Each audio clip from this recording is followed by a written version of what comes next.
Hello friends, welcome back to Aunt Debbie's Boutique. Today we're going to do a simple table runner for Valentine's. And I know you're looking at this fabric and saying, that doesn't look like any Valentine's fabric I've ever seen before. And you're right, it doesn't. But who says Valentine's has to be red and pink? So I really wanted to use some of my K facet layer cake squares that I have. If you're not familiar with him, he's a designer that's been around a really long time, and he's known for his bright, vivid colors and his florals. And here's a purse that I made for my niece just recently. I haven't even given it to her yet. This is the Sewn, I believe it's called the Bonnie barrel bag that I made in the medium size. And I made it out of all his fabrics. And some of these fabrics on the ends came from this layer cake. I had yardage of the main print. So I just really wanted a vivid table runner for Valentine's, and he has some gorgeous red and pink orange combinations that would be perfect, but I didn't have any of that. So we're gonna make an unconventional Valentine's runner, and you can make yours out of whatever color fabrics you want.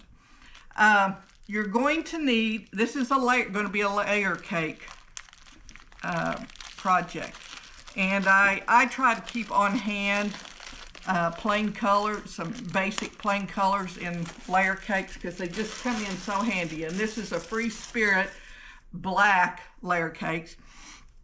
And I am going to, let's see, we're going to need 4 layer cakes for that are exactly alike, 4 10-inch squares for your the top of the table runner. So I am going to pull out, if I can, just 4 of these. And of course, you could just have a piece of fabric that is 10 inches wide by whatever 4 of these, 40 inches long. And that would work too. So you don't have to use layer cake. We're going to need some batting. My batting I cut at, I believe, 12 inches wide by 55 or so inches long. And something for the backing. This is also a K facet fabric that he has some really wild black and whites that he pairs with all his bright colors. So I'm going to use that on the back of it. And you need a piece that's about 15 inches wide by about 60 inches long, just to be on the safe side, because we're going to use this as a self-binding on the back, on the table runner. And the fabric I had was 108 inches wide, so I didn't have any trouble getting that. Then you're going to need 3 layer cakes, or you can just pick 3 fabrics out of your stash. You don't have to use layer cakes, and cut out 10-inch squares. And I really want some vivid colors in this. And I changed my mind a whole bunch of times, but I think I'm going to use this one.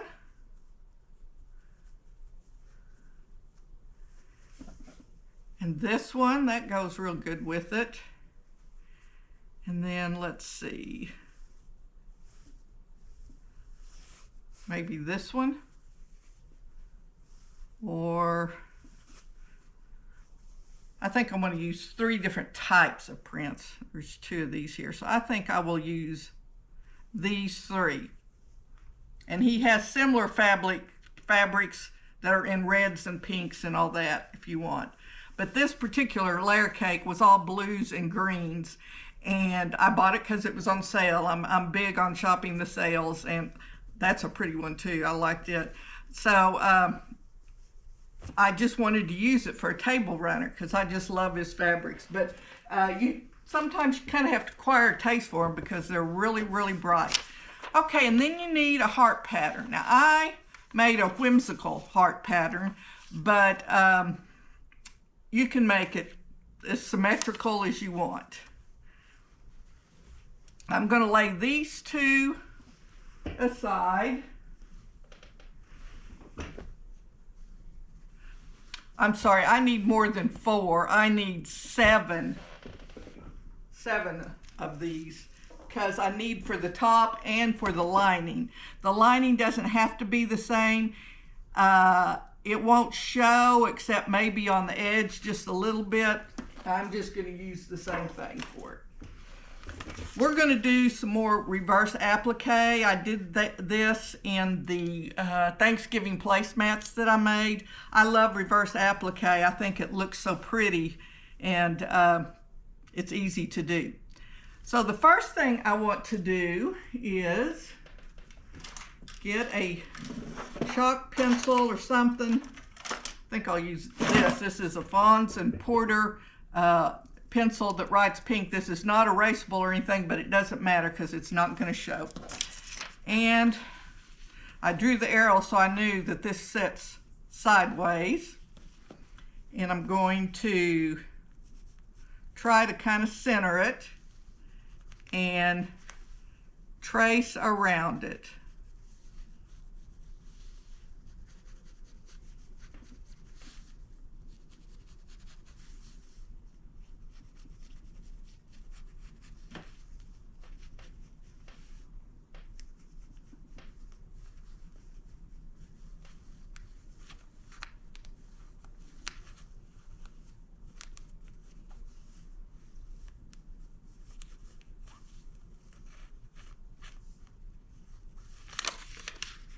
Okay, you can tell I played around with this a lot. I cut out quite a few before I came up with the style I liked. So I'm just going to do one, and then after I do one, I'm going to use it as a template for 2 more of these because I want them to be in exactly the same spot. Okay. So this is my lining piece. If you're using something different on the lining from the top, like I almost used this, what I'm using for the backing on the top, but I thought it might be a little too gaudy even for me. But I was still going to use the black for a lining. So you draw your pattern on the lining. Then I want to line them up perfectly. And I'm going to pin up. And then I'm going to take it over to the sewing machine and I'm going to stitch right on top of this line. Now I have threaded my machine with black on top and white on the bottom. And the reason for that is when we get to the quilting step, this is going to be on the bottom, and I would rather have a white than a black on there. So I decided it's not going to matter for the in-between steps. So I decided to go ahead and load my machine with that kind of thread. Okay, let's go stitch on this, and then I'll show you the next step.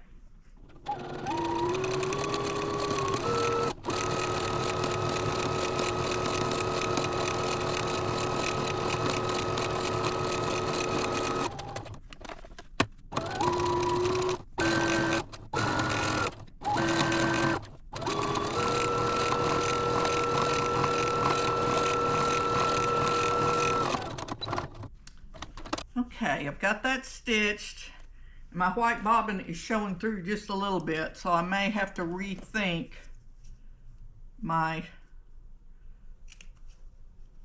how I'm going to quilt it.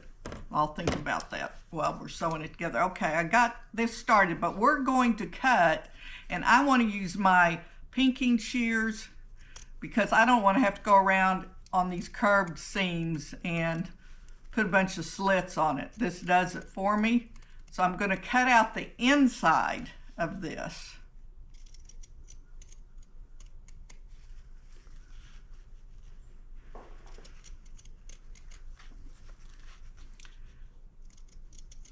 I looked at adjusting the tension on this, but I can't figure it out.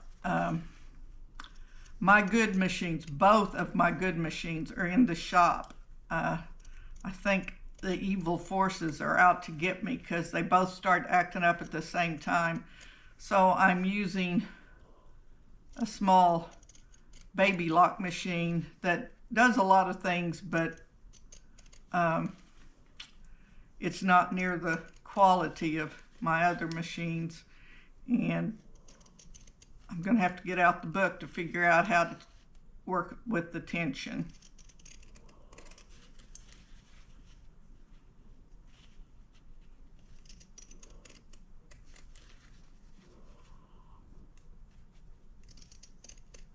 So you can see I'm cutting close to the seam allowance, or to the seam, I should say, but I'm being careful not to cut through it.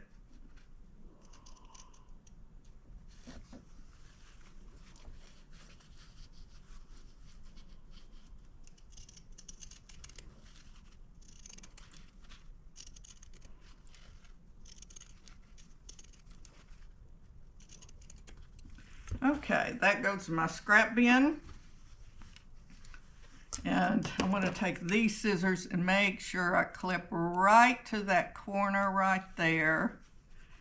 And I want to clip the excess fabric there. Now I'm going to turn it right side out. And hope my iron is still hot enough to deal with it.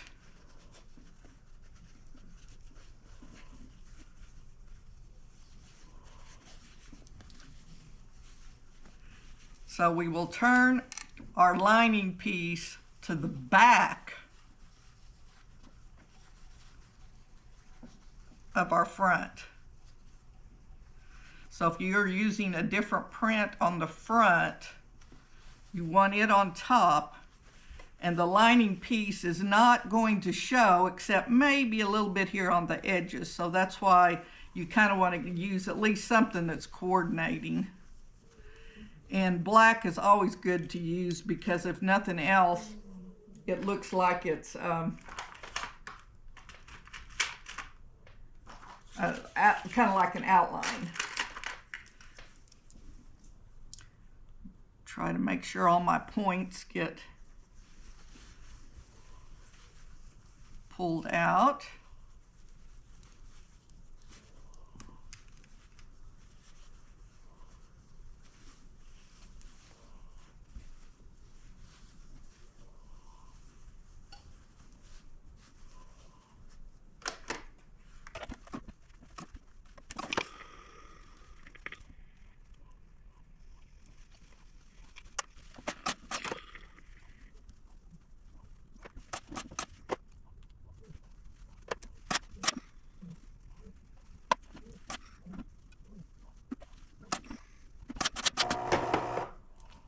Okay, that's going to be my heart. Let's take this bright floral. And this is what's going to be showing through on my placemat. And I'm going to have 3 of these. So, because I want them to be centered exactly the same, that's why I did one first. And then I'm going to line this up as best I can with the original square. And then I'm going to lay this in here because I always think it's best to trace from the same exact pattern every time because things will get off just a hair and it will be a cumulative thing. So I'm going to put that right where this one was. I think I'll put a pin in it even so I don't accidentally move it. And I'm going to trace this one.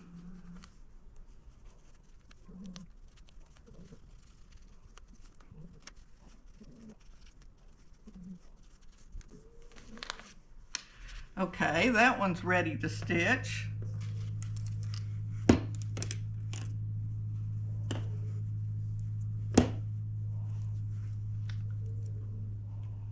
Now I'm going to lay this back down.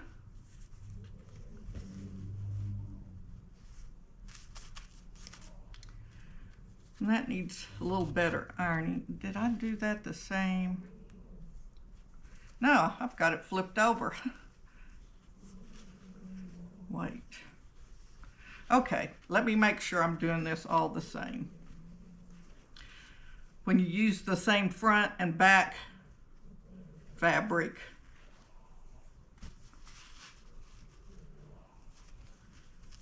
it gets confusing.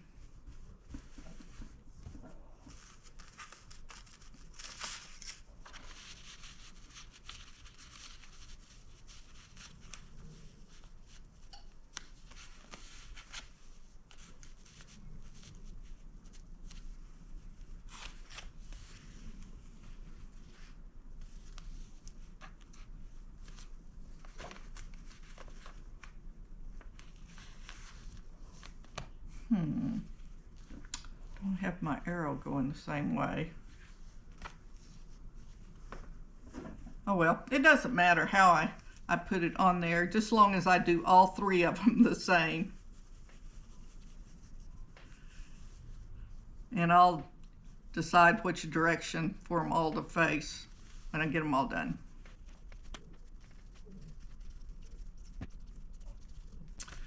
Okay.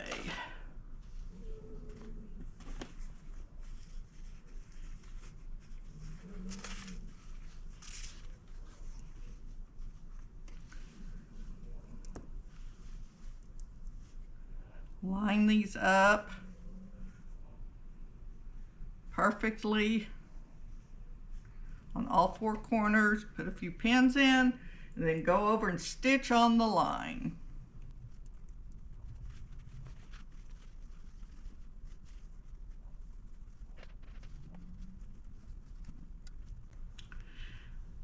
Okay, let's go back to the machine and stitch these two and then iron them. And I won't make you join me for that. You've seen me do one. And then I'll meet you back here. Okay, I've got all of my squares sewn, turned, ironed. I hope all these you're able to see them all in the window of the camera. And I've just laid the fabric behind them. Oh, that was a string that was attached. The next thing we want to do, and I've got them all going the same way. The next thing we want to do is we want to pin these so they line up as exactly as possible around the edges because we want it to lay flat. Now, the top piece has a tendency to want to shrink in because of the stitching we've done on it, but it should pretty much stretch back out to the size of your square that's beneath it. And we just want to pin it real nicely so that it's all laying nice and smooth. Now, you don't want to pull it and force it to fit and then have a bubble here in the middle. We don't want that. We want it to lay smooth. And eventually, we're going to stitch this down as part of our quilting. But I don't want to do that until I put the whole quilt sandwich together. So let's just pin this real good, all of them.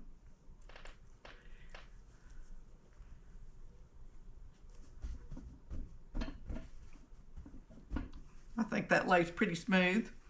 And then we'll take my sewing machine and I'm going to sew just as close as I can to the edge all the way around, just to tack it in place so that when we get ready to start the quilting, everything is laying nicely.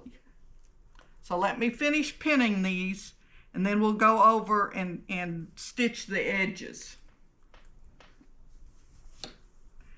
Actually, we can do two things at once when we're over there. We're going to stitch the edges, and then we're going to stitch all three of these together like this with right sides together. So we have three of them in a row. And then we'll come back and I'll show you what we're going to do with that one last black piece and how we're going to put it all together. Okay, let me finish this and then we'll meet at the sewing machine.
Okay, I'm going to iron these to one side, doesn't matter which.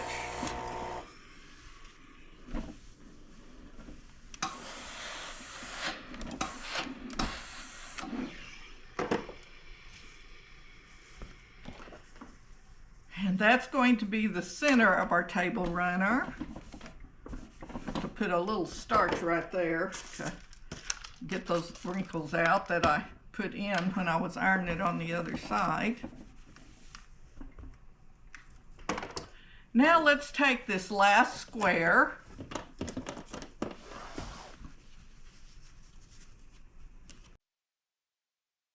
Sorry, but the coverage got dropped. What I did was take that 10-inch square and cut it down to an 8-inch square and then cut a diagonal line from corner to corner.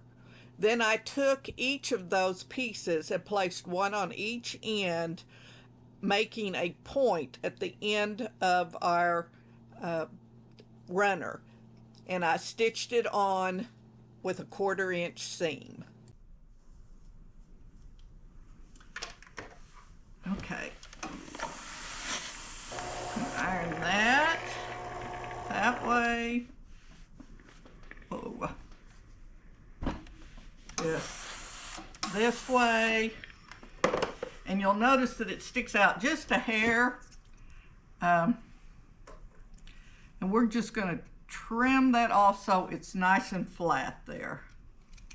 Straight on out on both ends. Now, at this point, you could put a border on it if you want to, but I'm trying to keep this simple, so we're not going to. But what we are going to do is quilt it. So,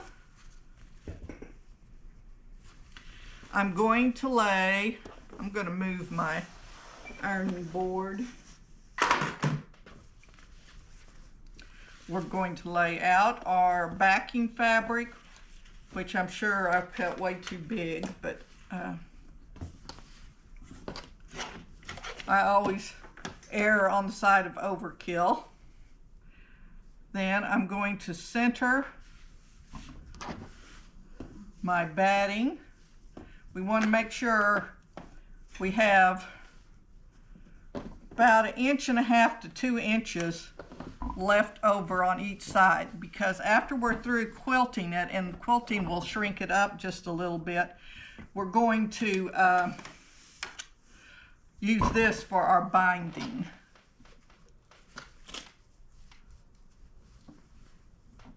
What's on the edge, we'll trim it down and then use it to bind our table runner.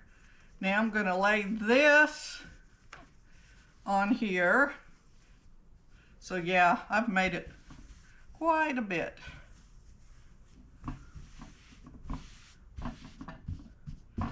Bigger than I need. So I'm going to cut some of my excess off.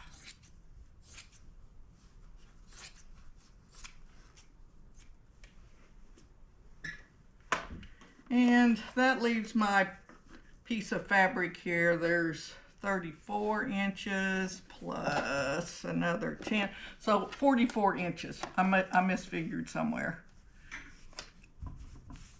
Okay. I want to see just how straight my sides are running. That's pretty straight. Okay, what I'm seeing is this needs tugged up and right there in the middle a little bit. Now I'm going to start pinning. If this were a quilt, we would be basting it, hand basting it, which takes a whole lot longer, but you don't want your quilt moving around when you're quilting it. So, but for a runner, pins are sufficient. So I'm going to pin this real good all the way around. And then I'm going to pin also around the hearts.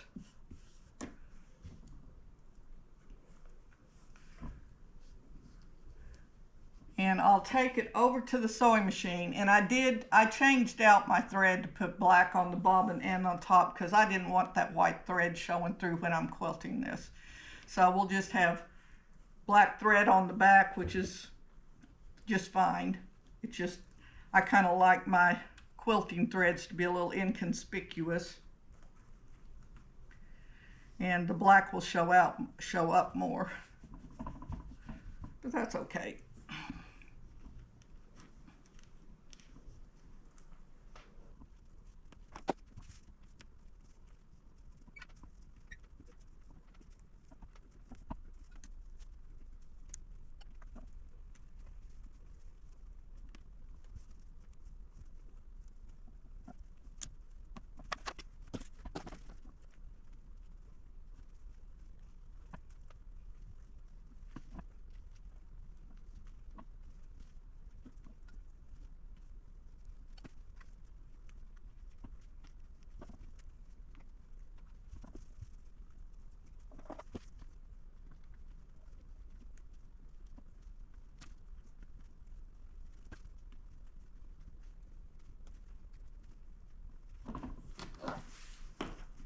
Okay, I'm going to take this over to the machine now, and I'm going to top stitch real close to the edge on the black, to the edge of all these hearts, and I'll take these pins out while I'm doing that. Then I'm going to bring it back over here and we're going to draw some other quilting lines. So let's go stitch around the hearts.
now that I've got that part quilted, I'm going to take straight edge and I'm going to measure over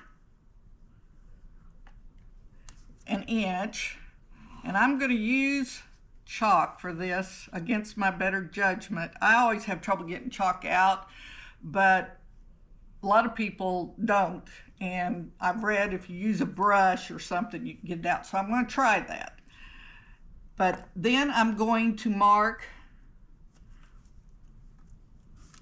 I can't see and keep it in your view very well. I need to mark that a little darker. I wonder if I have a ruler that's more clear. This might be a little better. Yeah, I think so.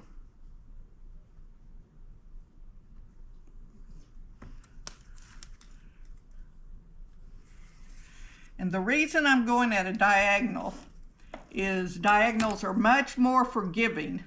You don't notice if they get crooked nearly as badly as you do a line that's supposed to be parallel with your edge and suddenly it's not.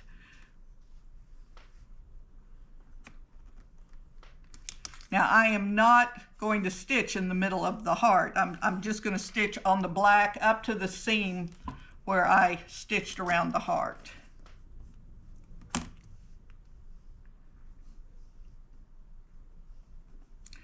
Okay, I'm going to finish marking this. I'm going to mark it that way, and I'm going to mark it this way also. And then I will bring it back and show you before I stitch anything. It's just real hard for me to see right now, keeping it where you can see it too. So let me get it marked up and then I'll show it to you. Okay, I have all my lines drawn. Sorry about that, but with the glare of the lights and not being able to see through that ruler, I couldn't make my lines very straight. So now they're much straighter. You do not have to put this tight a grid. You could do every 1.5 inches or even 2 inches, but I think it looks nicer with a little tighter grid. So I'm going to take this to the machine now, and I am just going to sew like this, up and down, up and down, up and down. There's two things when quilting that you don't really want to do, but in situations like this, we have no choice. We have to do one or the other. You want to always start and stop on the outside, so you don't have a wad of fabric or a knot, or a wad of thread or a knot or anything on your back side. But when we have a situation like this heart's here in the middle, we can either stop and cut our thread there and pick up over here, or we can stitch on top of the seam we already stitched on. And that's not a good, that's the other thing you don't want to do if you don't have to. I think what I will do is just stop and pick it up over here, not cut my thread, just drag it, and then I'll come back and cut all the threads later. Either way, it's not optimum, but in situations like this, you have to do one or the other. So you can choose. Okay, I'm going to go quilt this, stitch on top of all those chalk lines, and I'll let you watch a little of it, but it's going to take me a while, so you don't have to watch the whole thing.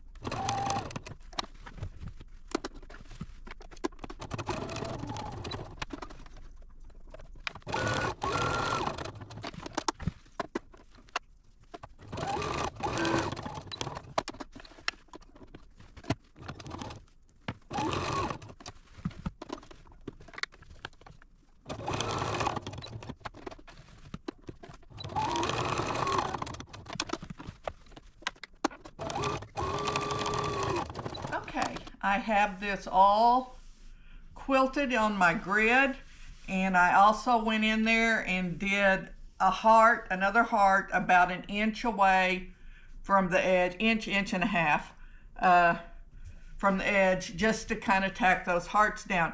Now the rule of thumb is you should never have a space bigger than your hand or about a 4-inch square that doesn't have some quilting in it. And that's just to keep it for when it's washed from the batting, wadding up in there. And so I thought it might be best to just put a little heart in the center of that too. I didn't want to do the same grid pattern. I just thought that'd be kind of boring. Okay, our next step is to trim off all of our batting. And it's not really a good idea to use your blade for this step because you might cut your back, and we don't want to cut our back. I am going to do it like this.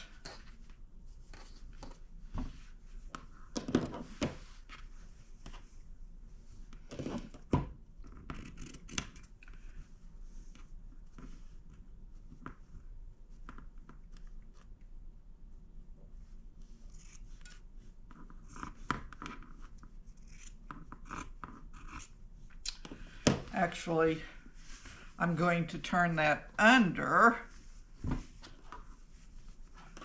so it's out of my way, but I want to look at it from the top. I think that would be better. You just have to be real careful to not cut the backing.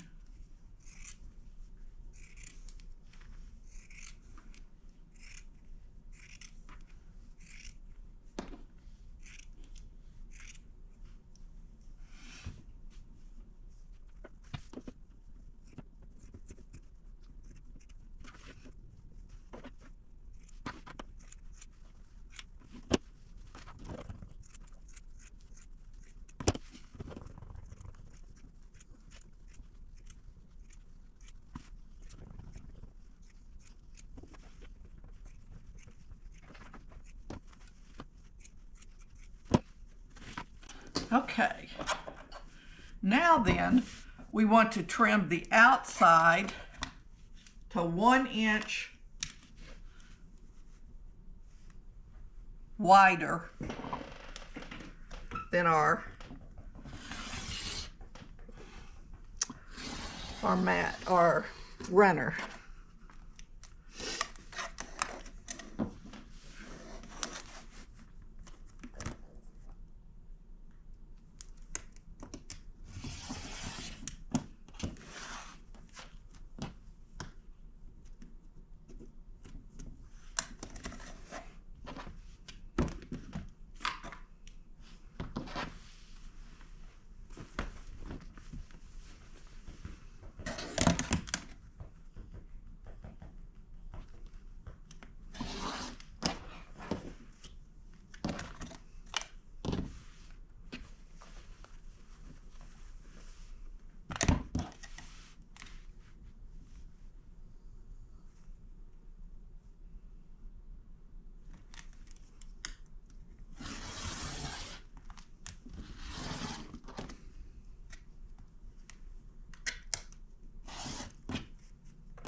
All right, we are almost done.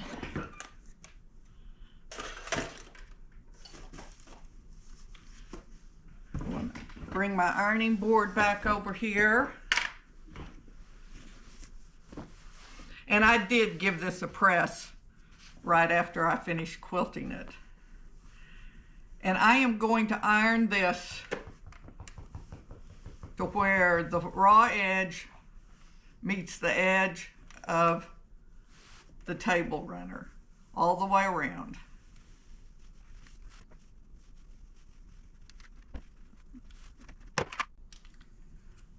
I think that needs to be trimmed just a little bit more here. And when I was cutting the 1 inch, I did line my ruler up with the black. I didn't pay any attention to the batting. So if your batting is sticking out someplace, you might want to trim it up a little bit.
Okay, now it's ready to be stitched. I'm just going to take it over the machine and top stitch all the way around. So I'll see you at the sewing machine.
Okay, it's stitched down. Now I'm going to give it a good steam, take some of that waviness out of it that always seems to happen.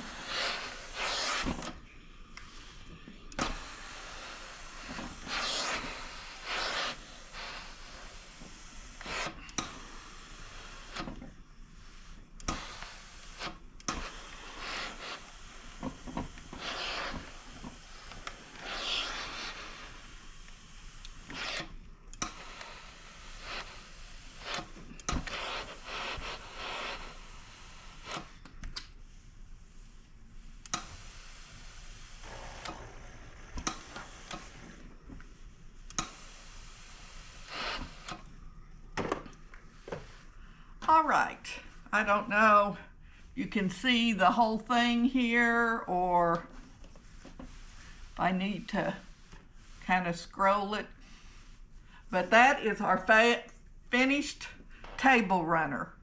I hope you found this beginner friendly. I know it's unconventional colors, but I think I can use this year round.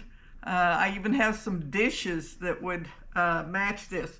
If you wanted to make placemats, you could just take 1 square's worth and blow it up bigger, or you could make the black bigger and just stick the same size heart on it.